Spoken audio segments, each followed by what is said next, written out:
Hello everyone, आज हम ready सेडी होके भाभी और चाची वगैरह के बहनों के साथ में जा रहे हैं गांव में लड्डू बांटने। हमारे यहाँ पे जब भी कोई बच्चा पैदा होता है तो लड्डू और जिस पे जो बनता है वो सब बांटने जाते हैं गांव में। और आज हमारी तैयारी हो रही है, नन्हे मुन्ने का आज है नामकरण और हवन। और क्या कहते हैं, ये हमारी भैंसें बनी हुई है 3-3 4-4। और यहाँ पे क्या कहते हैं, गाय भी है। बाहर रोटी डालने की कोई ज़रूरत नहीं है।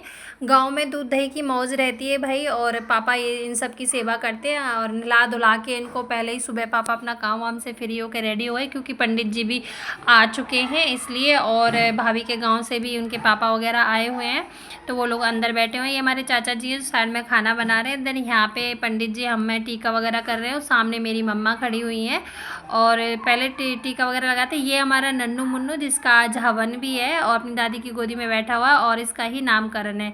तो उसके बाद पंडित जी तैयारी कर देते हैं और कहते हैं भाई आ जाओ जब सारे जने। मैंने कहा हाँ भाई आ रहे हैं। तो और सारे जने बैठ जाते हैं और हवन की तैयारी करने लग जाते हैं। देन इसके बाद में हवन सामग्री करके और फिर पंडित जी कहते हैं कि भाई अब नाम बताओ इसका। तो इसका ए से निकला था और रुद्र रे से निकला था, तो मैंने तो आरव रख दिया इसका नाम। और आरव, आर भी मेरी बेटी का नाम है और आरव इसका नाम है। देन उसके बाद सब आहुति देते हैं। आहुति देने के बाद में पंडित जी कराते हैं आरती सबसे। आरती करने के बाद में हम सब ने बहुत ही अच्छे से उसका नामकरण किया और नाम रखा इतना सुंदर सा आरव। और रुद्र भैया ने रखा है, आरव मैंने रखा है। दोनों ही नाम कैसे कमेंट करके ज़रूर बताना। देन उसके बाद हम सब करते हैं आरती कीर्तन और हमारा हवन भी अच्छे से कंप्लीट हो चुका था। और चाची ताई और सब आए हुए थे, बुआ वगैरह सब लोग आए हुए थे। यहाँ साइड में चल रही है हमारे खाने पीने की तैयारियाँ। और ये भाई साहब खीरे छील रहे हैं सलाद के लिए सारे जने। और उधर साइड में हमारी चल रही है खाने की तैयारियाँ, जिसमें चाचा जी ने बनाई है सब्जी वगैरह। और पूरे मतलब कि पूरा परिवार होता है जब नामकरण होता है, तो हमारा परिवार बहुत बड़ा है। और यहाँ पे हम सारी लेडी हैं, चाची ताई भाभी वगैरह सब इकट्ठे होके पूड़ियाँ बना रहे हैं।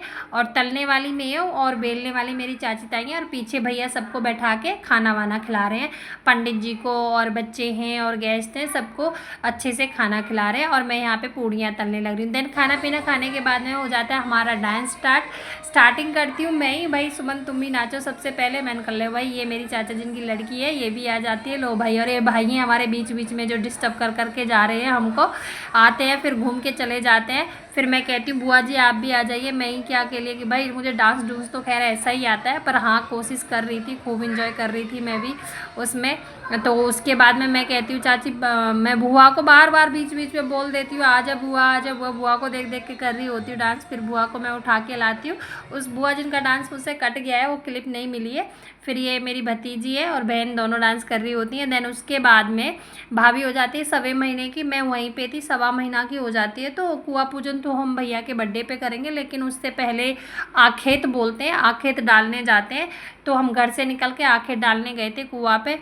और ये मैंने स्याही पाली है जो मैं लड्डू गोपाल को लगाऊंगी रात को। और ये हम जाते हैं वहाँ पे शनिदेव महाराज पे शाम को पूरा फंक्शन फिनिश करके अपना।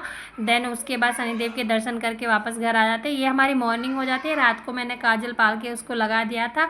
और ये लड्डू विवान के साथ में बहुत ही अच्छे से खेल रहा है। विवान इसको छोड़ नहीं रहा है बिल्कुल भी। आपको हमारा ये छोटा सा ब्लॉग कैसा लगा प्लीज़ कमेंट करके हमको ज़रूर बताना। लाइक शेयर सब्सक्राइब करना मत भूलना, कमेंट करना भी मत भूलना। Thank you for watching and bye bye.